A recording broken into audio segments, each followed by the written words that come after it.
We are Steve and Jill. Together, we've been buying and reselling land since the 90s. Our data-centric approach leaves our buyers asking, how can you sell it so cheap? Here on the Land Academy Show, We answer that and more. Steve and Jill here. Hi. Welcome to the Land Academy Show, entertaining land investment talk. I'm Steve and Jack Butella. And I'm Jill DeWitt, broadcasting from the Valley of the Sun. Today is Jill Friday. She's going to talk about doing deals during the holidays. My favorite time of year. And I will tell you why. I have 4 things for you to know, and number 4 is the best. And that's all I'm going to say. Oh. Before we get into it, let's take a question posted by one of our members on the landinvestors.com online community. It's free. And don't forget to subscribe on the Land Academy YouTube channel and comment on the shows you like. Yuri wrote, does anyone have a good system in place for handling people who want to be taken off the mailing list, in quotes? Between multiple people emailing me and calling me, asking me to be removed without even telling me who they are most of the time. It's difficult to keep track of them at all. I was thinking of updating my offer letter with more clear instructions. Thoughts? May I? Yeah, I'm sure we're going to say the same thing. Go for it.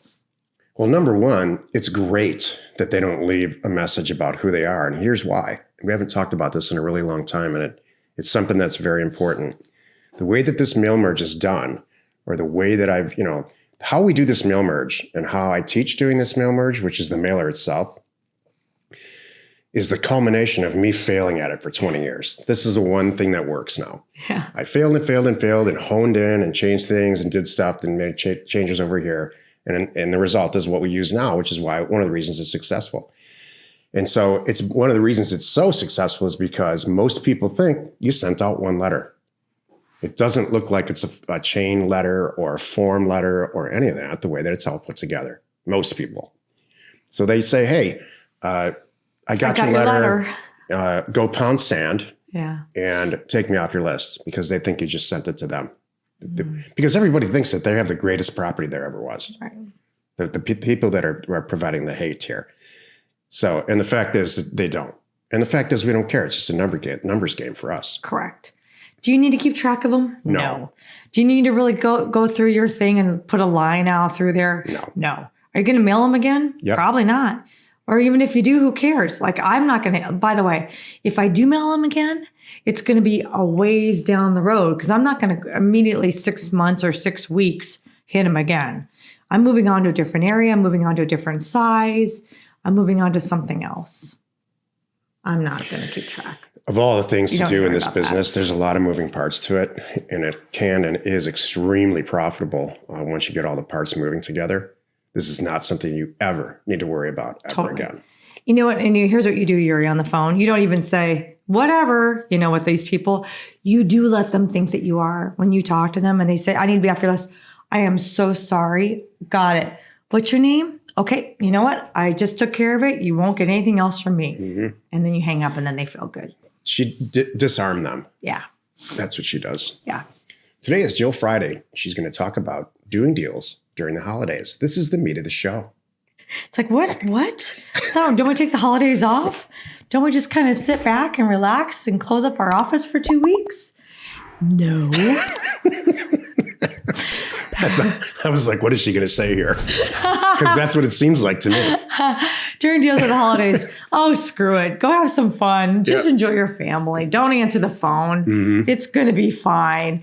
No. And I'll tell you why when I get to number 4. Okay. So that's the difference between an entrepreneur and somebody who's not. It's true. You just get it done no matter what. That's true. But I'm going to give you some tips, because there's some things that you can and should do to have some holidays. You want to like, great, Jill. Now you're going to tell me I don't get to enjoy the holidays with my family because I'm going to be on the phone all the time because I did it wrong. My mailer just hit. This is awful. Or they just all happen to be calling me now. This happened to us one year. Oh, totally. More than 1 year. Oh, yeah. I've been on holidays answering phones because, great. So they all had free time now. The gifts are unwrapped. So here's what you do. Okay, number 1, I want you to still be responsive, okay? As best as you can. And if you don't want it to be you, don't make it you. This is the time you bring in the call service, but please don't let it do automatic voicemail or something like that. I'd like to have some live body, because you can get a live body answering the phone easily with all the services that are out there. Number 2, I want you to get even better at quickly assessing whether it's a serious seller or a serious buyer. You will hone that skill right now, because you are in the middle of something. You answer the phone and everybody's holding off. They're waiting to carve the ham or whatever, or you're waiting to walk into church, or, something like that. So you can take, just 30 seconds to step aside, answer a phone, find out if they're serious. Mine are all recorded, by the way. So if you can set this up too, this will save you some time. If you can have all your calls recorded, then you can just remember to go back and re-listen to the recording later. So you don't even actually have to write anything down and take notes. You just remember, make sure I asked the right questions. And then you go on about your event, day, shopping, whatever it is. And this is going to help you going forward too, because you should be a pro, as soon as you can, about quickly figuring out who really wants to sell. Are we on the same page? And who really wants to buy, and who's a tire kicker. So that's number 2. Number 3, once you assess this and you know that they're the real people, the real deal, whether it's a seller or a buyer, you need to have some dedicated time. I'm traveling. I will be back Monday. I'm going to catch up on everything on Monday. What time on Monday can I get back to you?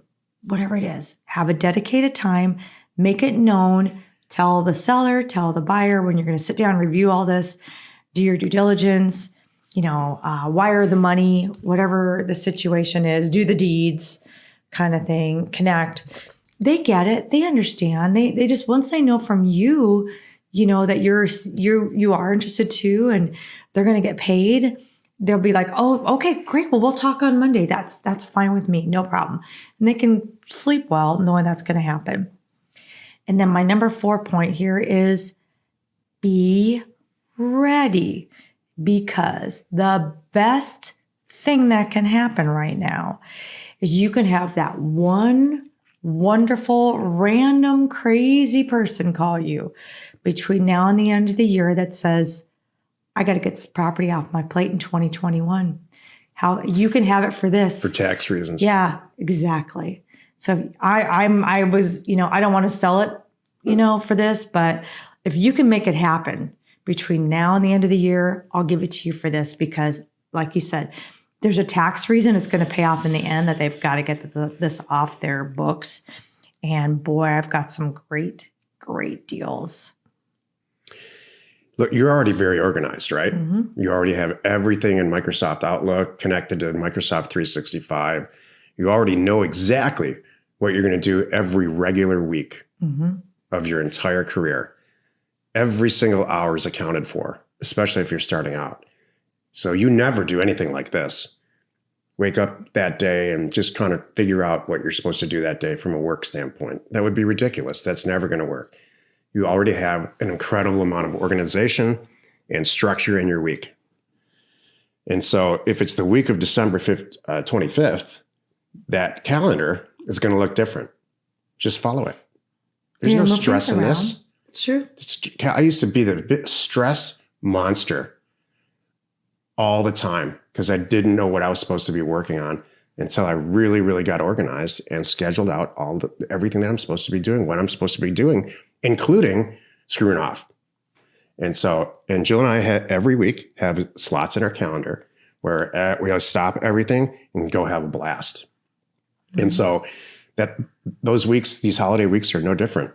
Mm-hmm. Just get your stuff done when you're supposed to get it done, and put people in place if they need to live answer the phone, if that's what Jill says. Go have fun. Mm-hmm. Or you can do it. I really think you can do it. It's not that hard to excuse yourself, a few minutes here and there, take a few calls. I'm good at it. I don't have a problem with it. And people are so surprised. You're going to get some good deals out of it. Because here's the thing. If you're the only one answering the phone, by the way, and this person's got a couple of offers, because that happens sometimes, you're going to get the deal, and again, just be real upfront and honest with your time and your commitment and when you're going to be available and how you're going to, and let them know how it's going to play out, and you'll get it done. It's awesome. Yep. Need to send out a few thousand offers to property owners like us? Check out offers and the number 2owners.com. So it's offers2owners.com. No setup fees, free mail merge, exceptional service, and now including just released for everyone, concierge data and pricing. It's awesome. Give Offers to Owners a call today. Happy you could join us today. 5 days a week, you can find us here on the Land Academy Show. Join us next week for another interesting episode. You are not alone in your real estate ambition. Isn't it interesting? Like even right now, Thanksgiving week, we have people in town, and one of our friends that's staying with us is looking at doing deals, in our area, just like looking at houses and stuff around here and just what's possible, right? So here we are the day after Thanksgiving, going to an open house, and people think like, who's doing that? I'm like, no, there's a lot with especially with the family in town. Now I can bring mom and dad and they can look at the house and see what they think, whatever it is. There's a lot of real estate that gets done around the holidays. We are real estate obsessed. Probably goes without saying. And a lot of our friends are. Mm-hmm. We just, birds of a feather. I have friends who are professional musicians who hang out with other professional musicians, and guess what they do all during the holidays together? They play together. Mm-hmm. They play, they jam together. And so it just depends on how obsessed you are with this. And we are to a fault. But that's okay. That's why you love us. Thank you for tuning in. We hope you found our content valuable. We really do appreciate your support. If you haven't already, please check out our YouTube channel and hit the subscribe button. We are Steve and Jill. Information and inspiration to buy undervalued property. We hope you found our content valuable and we appreciate your support. If you have not already, please check out our channel and hit the subscribe button. And your comments and suggestions help us to create the content you're here for. Hitting the like button helps to support our channel's algorithm and gauge your interest for future shows.